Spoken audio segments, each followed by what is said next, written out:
Hey everybody, welcome back to the channel. Getting back to work on cars in this video, and we actually have a change this week. I have a little guest vehicle in the garage to get a small job done on, so I'm going to walk you through this. A friend of mine brought me his 1997 Porsche 911 Carrera 2, and it needs a new starter. He's been having issues with the Bendix binding up. Some days it starts, some days it doesn't. So we're going to put a new starter in and hopefully resolve that issue. So that being said, I'm going to get the phone flipped around and get to work. So here is the car in question. Again, 97 911 Carrera 2. Top of my head, it has about 75,000 miles on it. Really good condition. Great car. But yeah, it just has a little bit of an issue with the starter. The Bendix seems to be on the way out. Starter always spins no problem, but the Bendix isn't engaging. So what we're going to do is get to work. I'm going to walk you through the process. First thing you need to do is disconnect the battery, which I have already gone ahead and done that. Pretty straightforward. Just pull back the access panel there at the front. Battery's down there in the lower corner. Ground, you can see, has been disconnected and tucked away. So that is all set. Next on the list is going to be to put this thing up in the air after loosening the passenger rear tire. To do a starter on one of these, you do have to do it from underneath. There are some people that will commit the sacrilegious act of cutting a hole in the body behind the seat to access it, which makes it very easy to do, and it doesn't hurt the car structurally, but this is a 911. These are pretty valuable cars at this point in time, and it'll only keep going up. That would probably not be a good thing to do, but to each their own. So anyway, I'm gonna go ahead, get the lugs loosened on this, get it up in the air, get the wheel off, and come back once that is done. As you can see, wheel is off. I also went ahead and pulled off the under tray. Pretty easy. There's just 5 little quick turn Phillips head screws that drop it from like the rear, and then you just pull out the 4 tabs that slide into the cross member, and then it slides right out. But as far as the starter goes, it is tucked up right in there. You can kind of see it. The cables go into it. So as far as access goes, I read a couple of guides online. They say basically remove the heat pipe, which is down there. I'm going to go ahead and do that. And they say the axle should be removed. Looking at it, I'm thinking I have enough access to get around the axle to get it pulled out. So I am going to try and get to it without removing the axle bolts. We'll see if that works or not. I'd rather, not have to remove those because they're kind of a pain in the butt to get back in. So yeah, that being said, I'm going to crawl underneath, get the heater pipe removed, which is basically 2 worm clamps, 1 on each end. Let's see if you can see it from this angle. Yeah, 1 there. You can see the orange rubber on it. And same thing on this end. It's tucked up there. There's a clamp. And then there's 1 bolt that holds it on the side right there. It's like an Allen head bolt next to where one of the under tray screws goes into place. So, but yeah, it's that big tube there. I'm going to try and get that removed. Once that's removed, I'll see what kind of access I have, if I can go ahead and get to the wires and get the starter out. I mean, it's only 2 bolts that hold the starter in plus the wiring, so I'm hoping I don't have to remove the axle flange bolts, but we will see. Heater tube is out. Like I said, it was the 2 worm clamps on each end, and also you can see there's 2 tabs that retain it. 1 goes on the side, 1 goes to the cross member. You can see that hole there. This Allen head bolt goes through that hole, and then the nut on top. Whereas the other side that I previously showed you, the same way the Allen bolt goes through the bottom, nut on top.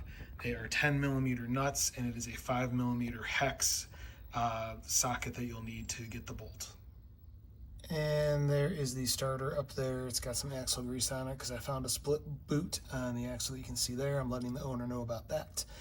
I do think I'll be able to get it out without removing the axle at this point. I can probably pull enough stuff out of the way. So I am going to go ahead and start disconnecting electrical lines from the starter and see about getting the 2 bolts loosened up. The 1 on the bottom is fairly easy to get to, and there is a ground cable that goes to that, so make sure to keep that in mind. The upper tends to be a pain to get to, so I believe you have to use some U-joints and some creative extension use to get that one out. So I'm going to mess around for a little bit, get some of these wires out of the way, and I'll come back once I get that done. All right, everything is disconnected from the starter, pretty straightforward. You have a 13mm bolt that's on the large stud, and that houses, I think you can see up there, one large terminal that's kind of hanging loose, and then there's one here. Those both go to the large stud on the starter, and then there's a 10mm bolt for a smaller terminal that goes on there, so, or a 10mm nut. So those two nuts, a 13 and a 10, and then you can get all the wiring off the starter. So that is done. Next on the list is the two starter mounting bolts. So I'm going to start messing around with those and get those removed. And after about an hour and a half, old starter is out. These suck. Those are the two retainers that hold the starter in. You need a 10mm hex Allen key fitting or whatever. This is what I used wrench-wise, or ratchet-wise is all I could get up in there. It's a 6-inch extension, 3/8 drive ratchet, and a 10mm. And then to break loose the top one, because you can't really get your hand in there, I did use a 10-inch extension with an 18mm socket on the handle of my ratchet. I also, as you will see here, had to remove the two subframe bolts on this side. I have a jack under the side of the car to give me some space, and then I also loosened the transmission mount bolts pretty much to the point where they're about to fall out to give me a little more angle on the back. I was able to get the starter out without removing the axle. That's a plus.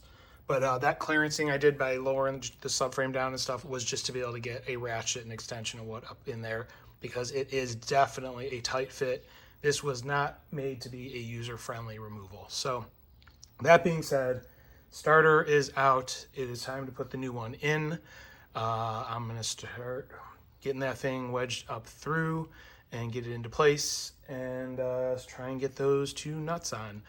Just a reminder, there is a cable that goes under, or on the bottom one that goes under the stud, so make sure you do that when you put yours back together. So that being said, I will come back once I've made some progress. Update time. Starter is back in. You can see it there. All the wiring's hooked back up to it. Again, make sure there's two positive leads that you attach to a large stud, the one small one to the small stud, and then make sure again that there's that ground that goes to the bottom stud of the starter mount when you put the 10mm hex nut on. Nuts for the starter were torqued. I was able to torque the bottom one to 34 foot-pounds, which is the spec. The upper one, there's no way to get a torque wrench in there unless you have the engine out of the car. So I got it kind of good and tight. Figured it was pretty close to what it felt like the bottom one was. Also went ahead, got the subframe tightened back into place. That was pretty easy to do. Just lower the car back on it, ran the bolts, they went right up through. Torqued those to 100 foot-pounds. I couldn't find a spec for them, but I figured that's probably accurate based on the bolt size and what they are. I'll double check again, do a little more searching, but that's what I went with. And then I need to go down and tighten the transmission mount bolts. Those I'm guessing are gonna be like 50 to 60. I'll search again and see for sure, but just wanted to give that update real quick. We'll come back once more is done. Quick update, everything is reinstalled except for the main belly pan. I got the little ancillary pan put back in after torquing the transmission mount. I did go with 50 foot-pounds, couldn't find anything. Stuck with the 100 foot-pounds on the subframe, the two that I removed because couldn't find anything on those. And then as you can see, I have the heat crossover pipe put back in. Remember, there's the 5mm Allen with a 10mm bolt that goes in that hole there, and then the one that goes over on the tab right behind the jack stand there, and then the worm and scroll clamps. So those are in. I'm gonna go ahead and get the belly pan put on, and then get the wheel put back in place and torqued, get this thing on the ground, and hopefully it starts. I might just try and start it before it's on the ground to be safe. Quick update, I went ahead and did try and start it, and sure enough, fired right up. So good deal, job done there. I am gonna go throw the under tray on and get this wheel and tire on and put it back on the ground. And there we have it, job done. Car is back on the ground and calling this complete. Definitely a lot more difficult than I expected. All in, I think I had about 6 hours in this, and probably a third of that was just dealing with that upper mount bolt for the starter, trying to figure out how to get that out, and messing around with options and different extensions, things like that. So I can now see why I could not find a whole lot of videos or anything like that on the internet about how to do this job. Most people probably do not want to tackle it themselves and just take it to a shop. So but that being said, I am going to call this a video here, If you like what you saw, please hit like, please hit subscribe, please hit the notification bell. If you have any questions or comments, leave them in the comment section. I do review them and I will reply. That being said, thank you very much for watching and have a great day.